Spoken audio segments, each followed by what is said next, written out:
Hi everyone, my name is Beth Cartier. The title of my presentation is The Effects of Globalization on Literacy Education in Developing Countries.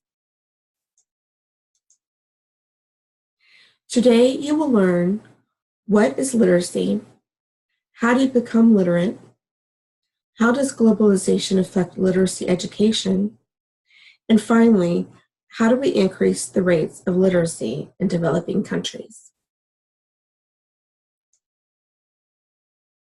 What does it mean to be literate?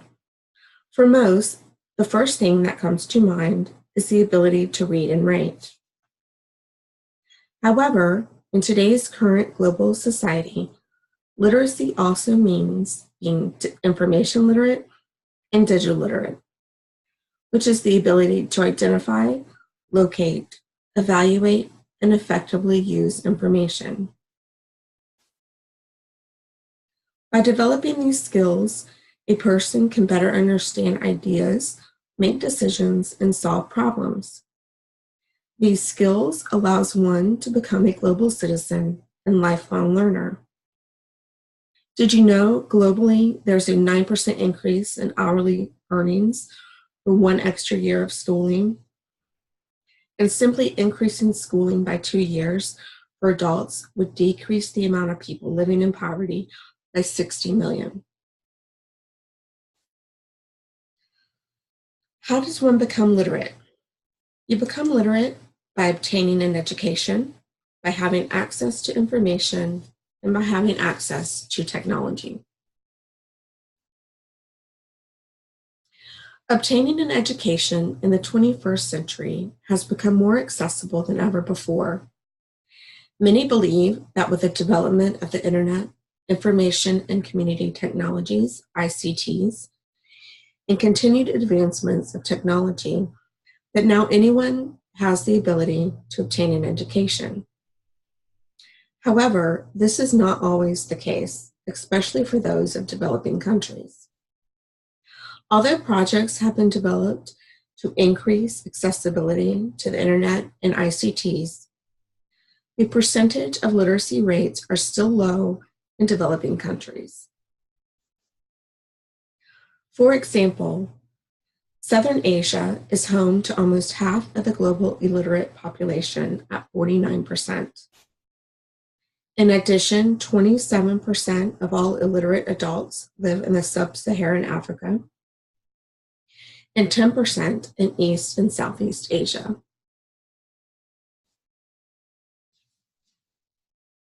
How does globalization affect literacy education? As it states in the book, Effects of Globalization on Education Systems and Development, globalization, as it plays out in the modern world, can provide solutions or create problems in educational systems as nations try to grapple with the economic order and strive to sustain their place in this very competitive environment. It is important to understand what influences literacy and how these influences affect the growth of literacy in a society. By understanding these factors that influence literacy in a global context, one can better understand the discrepancies between those that have access to literacy education and those that don't. Influencing factors are the world economy, government politics, social issues, cultural differences, and environmental development. In order for many of the least developed countries to improve their infrastructure, to offer broadband coverage, and to offer educational opportunities to their citizens, they tend to rely on outside aid, either directly from other countries or aid organizations. The financial help offered is seen as a very generous, and their goal of providing education to all global citizens is admirable. However, to really be able to improve one's ability to gain literacy skills, the focus should be the quality of education being offered, not the quantity. Education has become a market-driven entity. Education has been taken out of the hands of the state and commercialized. The principle of neoliberalism has led to this change. The relationship between individuals, government, private enterprises, and societies are constantly changing based on the current trends and needs of the globalized economic market. And this includes education. By privatizing, deregulating, and decentralizing education, local citizens become limited in the ability to fully participate in their own economic, social, and political change. This type of education is dependent on what would be most beneficial to the development and the growth of the world economy instead of what would be most beneficial to the individual in the developing country. This can lead to dependency on the government and organizations providing the aid. A further problematic issue that occurs with the aid given by northern countries and organizations is their influence on the curriculum of education systems in the developing countries. The curriculum that is offered is based on the northern model, which is sometimes unrealistic to the students' needs to succeed in their particular society, and will not have any impact on developing lifelong skills to improve their future. Other skills, such as health maintenance, are not necessarily considered to be part of the curriculum of a northern model of education, but are seen as important life skills that should be included in educational systems in developing countries. Further, the northern model curriculum only emphasized the cultural aspects of the North, devaluing the local culture that is so important to the identity of the people. The northern model does not take into consideration the language, culture, or religious beliefs that can have an impact on the outcome of the individual's education. As Robin Shields states in her book, Globalization and International Education, to ask which country has the best education system presupposes that good education in one country is also good for others.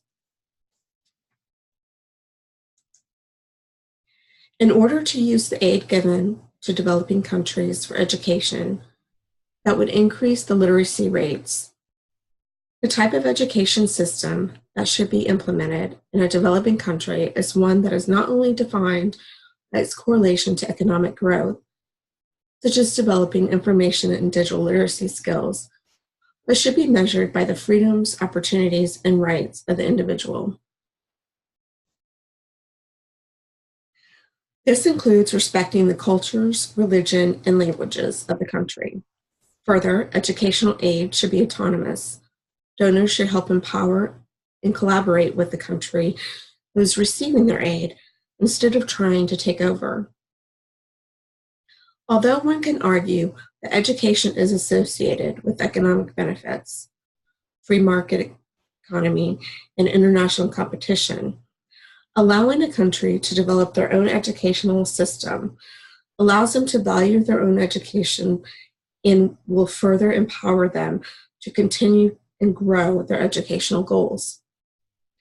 This will ultimately lead to a natural progression of development that will foster continued growth in all aspects of the country's development and information literacy needs.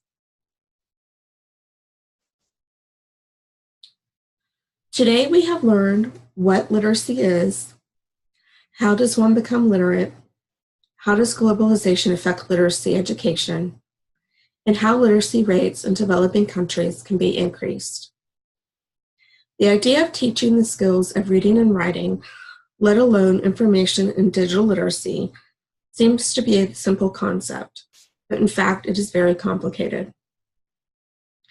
Those that lead tend to be affected the most. Those that are illiterate hold the least power and influence over how to gain these essential skills. I would like to close by reading this quote.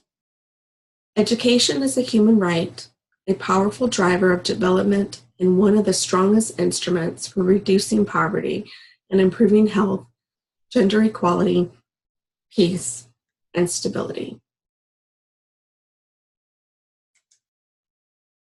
Thank you for watching my presentation. If you have any questions about the presentation or would like a list of the resources used, please feel free to contact me.